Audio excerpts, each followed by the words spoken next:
বাংলাদেশ সামরিক বাহিনীর আধুনিকায়ন পরিকল্পনা ফোর্সেস গোল 2030 গ্রহণ করে 2009 সালে।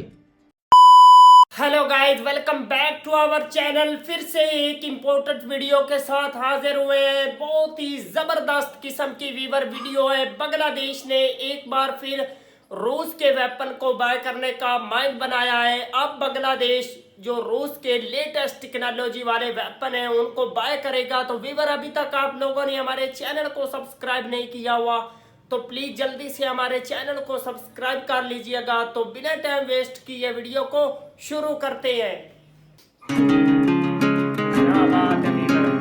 বাংলাদেশ সামরিক বাহিনীর আধুনিকায়ন পরিকল্পনা ফোর্সেস গোল 2030 গ্রহণ করে 2009 সালে। পরিকল্পনা এমনভাবে প্রকাশ করা হয় যার 80% সমরাস্ত্র চীন এবং রাশিয়া থেকে ক্রয় করার কথা ছিল। কিন্তু 2017 সালে হঠাৎ করে রোহিঙ্গা সংকট দেখা দেয়, যেখানে চীন এবং রাশিয়ার ভূমিকা ছিল নীরব। আন্তর্জাতিক অঙ্গনে রাশিয়া মিয়ানমারকে সরাসরি সমর্থন করেছে। তাই বাংলাদেশ সামরিক বাহিনী আধুনিক সমরাস্ত্রের প্রয়োজন অনুভব করে, কারণ ভবিষ্যতে মিয়ানমারের সঙ্গে যুদ্ধ হবার প্রবল সম্ভাবনা রয়েছে।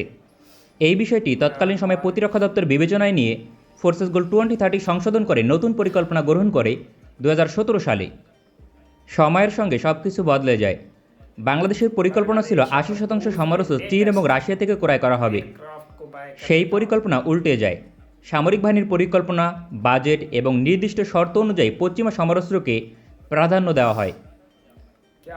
নতুন পরিকল্পনায় ইউরোপীয় সমরাস্ত্র, বিশেষ করে ইটালি, ফ্রান্স, ব্রিটেন এবং জার্মানির অস্ত্র বাংলাদেশের পছন্দের তালিকায় ছিল।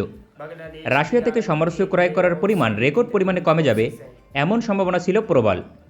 কিন্তু রাজনৈতিক কারণে 2021 সালে সবকিছু পরিবর্তন হয় রাতারাতি।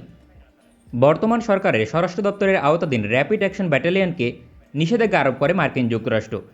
আগামী বছর জাতীয় নির্বাচন, তাকে সামনে রেখে পশ্চিমা দেশগুলো বর্তমান সরকারকে চাপ দেওয়া শুরু করেছে। সরকার তাকে ব্যালেন্স করার জন্য রাশিয়ার দ্বারস্থ হয়েছে, কারণ পশ্চিমাদের নীতি বাংলাদেশের উপর কেমন হবে তা নির্ভর করবে বাংলাদেশের সঙ্গে চীন এবং রাশিয়ার সম্পর্ক কী তার ওপর। তাই বর্তমান সরকার চায় সমরাস্ত্র ক্রয়কে হাতিয়ার করে পশ্চিমা রাজনৈতিক চাপ সামাল দিতে। তার প্রথম বার্তা ছিল রাশিয়ার অ্যাটাক হেলিকপ্টার নির্বাচন করা বাংলাদেশ এয়ারফোর্সের জন্য। পরবর্তীতে একাধিক সমরাস্ত্র রাশিয়া থেকে নির্বাচন করার প্রবল সম্ভাবনা রয়েছে। গুরুত্বপূর্ণ বিষয় হচ্ছে 2030 সাল পর্যন্ত কী কী সমরাস্ত্র রাশিয়া থেকে ক্রয় করতে পারে বাংলাদেশ সামরিক বাহিনী। হঠাৎ করে রাশিয়ার সমরাস্ত্রের দিকে ঝুঁকে পড়ার অর্থ এই নয় বাংলাদেশ রাশিয়া থেকে আধুনিক যুদ্ধবিমান Su-35 ক্রয় করতে পারবে। এছাড়াও রাশিয়া থেকে লং রেঞ্জের এয়ার ডিফেন্স সিস্টেম ক্রয় করা সম্ভব নয়। মার্কিন যুক্তরাষ্ট্রের নীতি অনুযায়ী সরাসরি নিষেধাজ্ঞা আরোপ করা হবে। ইন্দোনেশিয়া এবং মিশরের মতো দেশ রাশিয়া থেকে Su-35 অর্ডার দিয়েছিল। সবগুলো ফাইটার উৎপাদন এবং পাইলট প্রশিক্ষণ শেষ হয়েছিল, অথচ আমেরিকার নিষেধাজ্ঞার চাপে চুক্তি বাতিল এবং স্থগিত করা হয়। সেখানে বাংলাদেশের অর্থনীতি বহুল অংশে মার্কিন যুক্তরাষ্ট্রের উপর নির্ভরশীল। এমন অবস্থায় মার্কিন নিষেধাজ্ঞা উপেক্ষা করা সম্ভব নয়। তবে নিষেধাজ্ঞা এড়িয়ে রাশিয়া থেকে একাধিক আধুনিক সমরাস্ত্র ক্রয় করা সম্ভব, যা বাংলাদেশের এই মুহূর্তে প্রয়োজন। বাংলাদেশ বিমান বাহিনীর জন্য রাশিয়ার অ্যাটাক হেলিকপ্টার নির্বাচন করেছে। একইভাবে বাংলাদেশ সেনাবাহিনীর জন্য রাশিয়ার Mi-28 এনি অ্যাটাক হেলিকপ্টার ক্রয় করা হতে পারে। এটি মার্কিন ভাইপার অ্যাটাক হেলিকপ্টারের পর সবচেয়ে আদর্শ বাংলাদেশের জন্য, কারণ মূল্য বিবেচনায় এর পারফরমেন্স যথেষ্ট শক্তিশালী। সেক্ষেত্রে বাংলাদেশ সেনাবাহিনীর জন্য প্রথম ধাপে 8টি অর্ডার করা হতে পারে। বাংলাদেশ সেনাবাহিনীর জন্য মিডিয়াম রেঞ্জের এয়ার ডিফেন্স সিস্টেম রাশিয়া থেকে ক্রয় করা সম্ভব ছিল। রাশিয়ার বার্ক এয়ার ডিফেন্স সিস্টেম ছিল আদর্শ, যার রেঞ্জ সর্বশেষ সংস্করণে 70 কিলোমিটার পর্যন্ত। যুদ্ধক্ষেত্রে বার্ক এয়ার ডিফেন্স সিস্টেম পরীক্ষিত। এছাড়াও সেনাবাহিনীর জন্য coordinate anti tank guided missile ক্রয় করা সম্ভব। পৃথিবীর 10টি শক্তিশালী এন্টি ট্যাঙ্ক গাইডেড মিসাইলের একটি কোঅর্ডিনেট।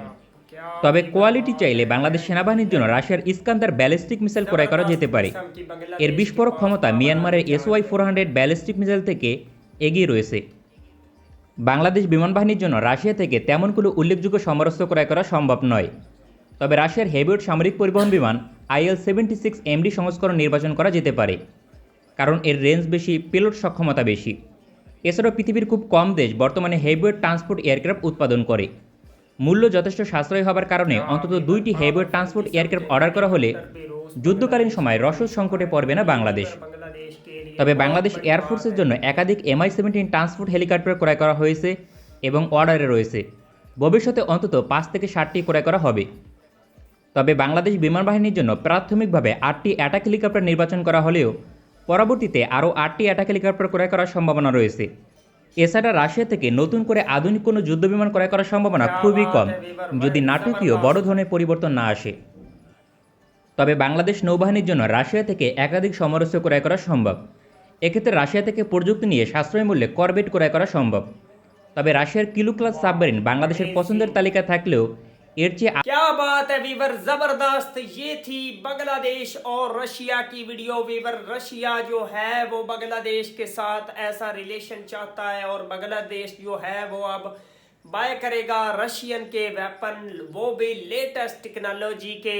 तो ये वीवर बांग्लादेश के लिए बहुत बड़ी बात है कि वीवर बांग्लादेश जो है वो इन ताकतवर जैसी कंट्री रशिया, चाइना, अमेरिका, इन जैसी कंट्री से वीवर जो वेपन बाय करेगा तो वो वीवर बांग्लादेश की आर्मी को बहुत ही ज्यादा बेनिफिट देंगे और बांग्लादेश की जो स्ट्रोंग है होने की उसकी ताकत को बढ़ाएंगे। बांग्लादेश की जो आर्मी है वो वीवर बहुत ही ज्यादा स्ट्रोंग दिखाई देगी। तो वीवर बांग्लादेश जो है उसके पास बहुत सारे ऑप्शन है, किसी भी कंट्री से वीवर वो कोई भी चीज बाय कर सकता है। तो वीवर अगर आप लोगों को बांग्लादेश की आर्मी और बांग्लादेश के रिलेटेड मजीद इंटरेस्टिंग और इंफॉर्मेटिव वीडियो देखनी है तो प्लीज जल्दी से हमारे चैनल को सब्सक्राइब कर लीजिएगा।